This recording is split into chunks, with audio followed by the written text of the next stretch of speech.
नमस्कार दोस्तों, आज हम लोग बात करेंगे होम्योपैथी मेडिसिन सेबाडीला के बारे में। एक ऐसा यूजफुल मेडिसिन जो एक्यूट वायरल फीवर में, एक्यूट स्नीजिंग में, एक्यूट इन्फ्लुएंजा लाइक इलनेस में आपको बहुत अच्छा काम करता है और ये एक इनफेलेबल मेडिसिन होता है। तो एक्यूट जो वायरल इलनेस होते हैं, एक्यूट जो फीवर होते हैं, सर्दी खांसी के साथ होने वाला जो एक्यूट फीवर होता है, उसमें हम लोग कौन कौन से मेडिसिन यूज करेंगे उसका भी डिफरेंशियल डायग्नोसिस रहेगा, उसका इंडिकेशंस रहेगा, मैथमेटिका का टिप्स रहेगा जो मैंने लास्ट 25 ईयर्स में एक्सपीरियंस किया है उसको भी आपको शेयर करूंगा। और सेबाडीला से हम लोग स्टार्ट करेंगे, क्या है सेबाडीला का इंडिकेशंस। तो ये होम्योपैथी लर्निंग सीरीज का वीडियो है। होम्योपैथी लर्नर्स जो होते हैं, खास करके स्टूडेंट्स एंड प्रैक्टिशनर्स जो मेरे बहुत सारे फॉलोअर्स हैं, उनके लिए कॉमन मैन भी देख सकता है, कॉमन मैन भी देख के सेबाडीला को यूज कर सकता है। लेकिन सीरियस केसेस में जरूर आप होम्योपैथी डॉक्टर का हेल्प लीजिएगा, उनसे कंसल्ट कीजिएगा। फर्स्ट थिंग है, सेबाडीला एक एक्यूट कोल्ड विथ फीवर का मेडिसिन है। इसका जो की नोट है, प्रैक्टिकली जो की नोट है, बहुत सारे सिम्टम्स आपको इधर उधर मटेरियल में लिखा हुआ मिलेगा। आप लोग जब पढ़ेंगे तो आपको अच्छा भी लगेगा, लेकिन पढ़ेंगे भूल जाएंगे। कुछ क्या याद रखना है, सबसे पहले इंपॉर्टेंट चीज है इसमें acute fever, acute cold with violent sneezing, violent paroxysm का स्नीजिंग, बहुत ज्यादा छींक से जो स्टार्ट होता है, उसमें आप सेबाडीला को याद रखिए। नेक्स्ट थिंग है एज्मा, जो बहुत ज्यादा स्नीजिंग से स्टार्ट होता है। Fever and asthma and common cold या काफ जो वायोलेंट स्नीजिंग से स्टार्ट होता है, उसको आप सेबाडीला को याद में रखिए। नेक्स्ट थिंग है चिली पेशेंट ओर्सफॉर्म कोल्ड, बहुत ज्यादा चिली पेशेंट है, लाइक सोराइनम, लाइक हिपरसाल, और ये ओर्सफॉर्म कोल्ड भी होता है, मतलब कोई भी कोल्ड से आपका इसको बढ़ जाता है। नेक्स्ट आता है हे फीवर में, बहुत ज्यादा एलर्जिक फीवर में ये बहुत ज्यादा, जिसको आजकल हम लोग वायरल फीवर में, पहले इसको हे फीवर ही बोला जाता था, इसमें भी इनफेलेबल है। Desire hot and strong food, बहुत गर्म खाना मांगता है, एंड स्ट्रॉन्ग फूड जैसे बियर हुआ, मीट हुआ, ऐसा टाइप का, बहुत ज्यादा उबला हुआ, चाय हुआ, ऐसा टाइप का। एलेन्स की नोट में काफी सारे इंपॉर्टेंट सिम्टम्स के बीच में जो सबसे काम का सिम्टम्स आपको याद रखना है, इसको आपको समझना है, स्नीजिंग फॉलोड बाय लैक्राइमेशन, बहुत ज्यादा छींक आ रहा है डॉक्टर साहब, उसके साथ आंखों से भी पानी आ रहा है, और आपका इसके साथ बुखार लग रहा है, बहुत ज्यादा ठंडा लग रहा है, गर्म कुछ खाने से आराम मिल रहा है, पानी का प्यास नहीं है, पानी का प्यास नहीं है, नो थ्रस्ट, नो थ्रस्ट, ये आपको याद में रखना ही है। एंड समथिंग गले में लग रहा है, कुछ ऐसा सूता टाइप का है, उसको निकालने का कोशिश कर रहे हैं, नहीं आ रहा है, ये सेबाडीला का ट्रायट है, इसी में सेबाडीला प्रिस्क्रिप्शन होता है, दूसरा कभी भी आपको नहीं लगेगा। वार्म्स में कौन सेबाडीला देने जाता है? हाँ, मेट्रियोमेडियम में लिखा है, आप देखे कभी ना कभी लाइफ में एक दो बार रिजल्ट मिलेगा ही, लेकिन हर रोज जो काम आने वाला इंडिकेशन है वो है ये। इसका क्लोज नाउ, अगर सेबाडीला ना हो तो दूसरा कौन सा रेमेडी, वायोलेंट एक्यूट स्नीजिंग में अगर सडनली हुआ है और हिस्ट्री ऑफ कोल्ड या ड्राई कोल्ड विन का हिस्ट्री है, तो आपका और एक मेडिसिन है एकोनाइट। अगर इमीडिएट हुआ है, पानी का प्यास बहुत है, चिलीनेस है, सेबाडीला में पानी का प्यास एकदम नहीं है, लेकिन suddenness of acuteness of problem, मुंह लाल हो गया, ड्राई हो गया, जीभ ड्राई हो रहा है, बार बार पानी मांग रहा है, देन आपका एकोनाइट। सेम हिपरसाल कब देंगे, इसका भी ड्राई कोल्ड विंटर के स्टार्टिंग में, हिपरसाल को विंटर का रेमेडी है और विंटर के स्टार्टिंग में दिया जाता है। ड्राई कोल्ड विन एकोनाइट का जैसा एक्सपोजर है, हिपरसाल का भी एक्सपोजर है, लेकिन हिपरसाल का चिलीनेस, हाँ चिलीनेस बहुत ज्यादा है, थर्स्ट मार्क नहीं है, एकदम भी नहीं है, बहुत ज्यादा है, इसके बीच में होगा। हिपरसाल का पेशेंट का आपका थोड़ा बहुत थ्रोट पेन रहेगा, जो आपको एकोनाइट में भी और सेबाडीला में भी उतना मार्क नहीं रहेगा। थ्रोट पेन, थोड़ा पीला पीला कफ निकल रहा है, उसके साथ आपका स्नीजिंग है, लेकिन उतना ज्यादा मार्क नहीं है, आंखों से पानी वगैरह नहीं आ रहा है, ड्राई कोल्ड विन का हिस्ट्री है और ठंडा लग रहा है, हिपरसाल। नाउ कमिंग टू, इसके बाद एकोनाइट, हिपरसाल, सेबाडिला आपने दे दिया है, और एक मेडिसिन आता है जो violent sneezing with acute coryza में स्टार्ट होता है। एक दो मेडिसिन आता है। फर्स्ट आता है एलियम सेपा, जिसमें आपका आंखों में जलन होगा। प्याज काटने से जैसे आंखों में जलन होता है, एलियम सेपा में वैसे आंखों में जलन होता है। उससे नाक से पानी आएगा, आंखों में से पानी आएगा, लेकिन आंखों में एक जलन होगा। चीक उसमें भी ज्यादा होगा, थ्रस्ट मार्क नहीं होगा, लेकिन आंखों में जलन अगर है तो आपको एलियम सेपा में जाना है। नेक्स्ट थिंग, और एक मेडिसिन आता है नेट्राम्यून, नेट्राम्यून जेल्सिमियम। गर्मी का अगर सीजन हो गया, समर पड़ गया, वायोलेंट स्नीजिंग है, उसके साथ पानी का प्यास नहीं है, पेशेंट एकदम ऐसा झीमा हुआ है, चुपचाप बैठा है, बार बार छींक रहा है, नाक को ऐसे साफ कर रहा है, पानी एकदम नहीं पी रहा है, बात नहीं कर रहा है, जेल्सिमियम। नाउ कमिंग टू और एक मेडिसिन, इसमें थर्स्ट बहुत ज्यादा है, गर्मी पेशेंट को लग रहा है, वायोलेंट स्नीजिंग हो रहा है। गर्मी के दिनों में ऐसा केसेस, डॉक्टर साहब बहुत सर्दी लग गया, छींक बहुत आ रहा है, आंखों से भी पानी आ रहा है, लेकिन नहीं, आंखों में जलन वगैरह कुछ नहीं है, गले में दर्द नहीं है, बहुत ज्यादा धूप से आने के बाद ही हुआ है मेरा ये प्रॉब्लम। थोड़ा पानी वानी पी लिया था, ठंडा पानी पिया था, फ्रिज का पानी पिया था, कोल्ड ड्रिंक्स नहीं, ऐसा ही नॉर्मल पानी पी लिया था। गर्मी में बहुत ज्यादा चल के आए हैं, उसके साथ छींक हो रहा है, लेकिन मुझको ठंडा नहीं लग रहा है, गर्मी बहुत लग रहा है, लेकिन एक्यूट कोराइजा है। नेट्राम्यून, पोटेंसी ऑलवेज जो भी मैंने बताया 30 to 100 इन एक्यूट केसेस।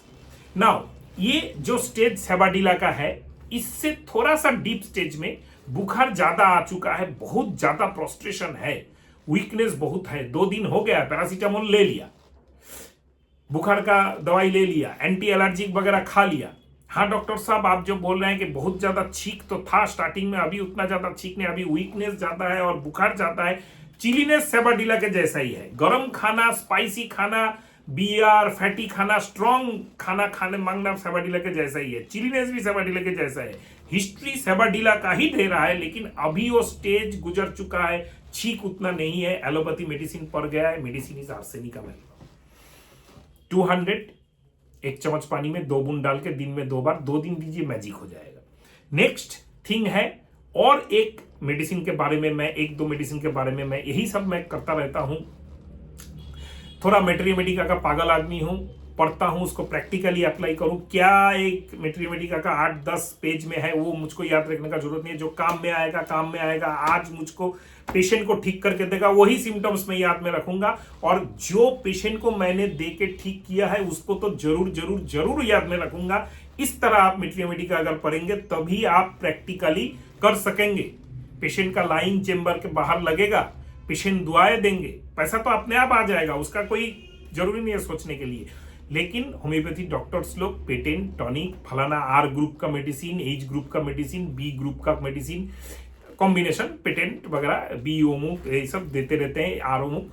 तो ये सब मुझको जरूरी नहीं लगता है।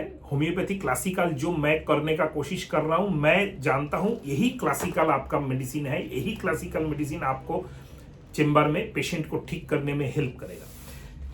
ज्यादा बक करने का हैबिट तो बन ही गया है। जो मेरे रेगुलर व्यूअर्स हैं, उन काफी लोगों को अच्छा लगता है, काफी लोग मुझसे इरिटेट भी होते हैं, डॉक्टर साहब बहुत बात बोलते हैं उल्टा पुल्टा, तो क्या करें, हैबिट बन गया है। आर्सेनिकम आयोडेटम, आर्सेनिक के जैसे बुखार के acute hay fever, viral influenza में बहुत अच्छा काम करता है।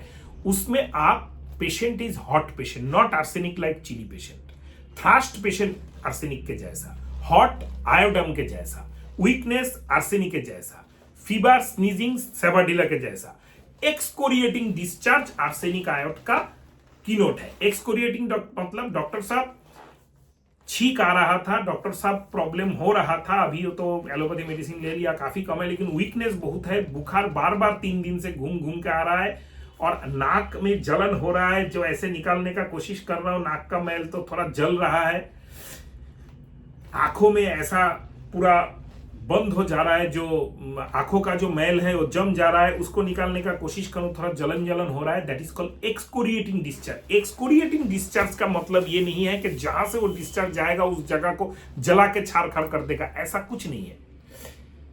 एक्सकोरिएटिंग डिस्चार्ज आपको क्लिनिक में मिलेगा, डॉक्टर साहब नाकों का मैल, आंखों का मैल अगर हटाने जा रहा हूं तो थोड़ा जलन हो रहा है, थोड़ा इरिटेशन हो रहा है, हर टाइम नाकों में एक इरिटेशन, खिच खिच करता रहा, आंखों में खिच, that is called excoriating discharge. बस इससे ज्यादा आपको चेंबर में मिलेगा नहीं। इसी को पकड़ के आपको प्रिस्क्रिप्शन करना पड़ेगा। And prostration is out of all proportion like arsenic. तो आर्सेनिक आयोडीन आर्सेनिक का डिफरेंस क्या हुआ? आर्सेनिक आयोडीन आर्सेनिक का डिफरेंस ये हुआ है कि आर्सेनिक में चिलीनेस है, आर्सायोड में हॉट है। आर्सेनिक भी थ्राश ज्यादा है, आयोड में भी थ्राश ज्यादा है।